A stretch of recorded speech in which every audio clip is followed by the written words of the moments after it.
దీన్ని భూతద్దంలో చూడవలసిన అవసరం లేదు. మేము నిన్నే అధికారంలో లేవు, వచ్చి 8 మాసాలు కంప్లీట్ అయింది. మా కోపము కక్ష వెంటనే మేము దాడికి ప్రతిదాడి చెయ్యాలంటే 8 మాసాల సమయం మాకు అవసరం లేదు.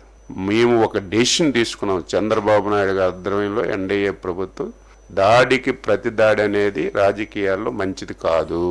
లాస్ట్ 5 years ఇలాగే చేసి రాష్ట్రం తీవ్రమైనటువంటి నష్టాల్లోకి వెళ్ళిపోయింది.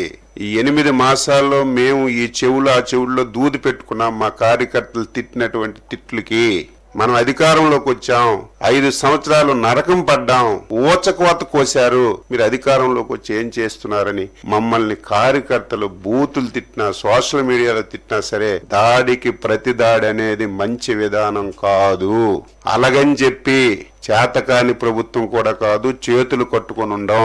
గత 5 సంవత్సరాల్లో జరిగిన ప్రతి సంఘటన మీద స్పష్టంగా ఎంక్వైరీ చేసి వాస్తవాలన్నీ కూడా తెలుసుకొని ఎవడు తప్పు చేసినా సరే విడిచిపెట్టే ప్రశ్న ఉండదని ముఖ్యమంత్రి గారు స్పష్టంగా చెప్పారు.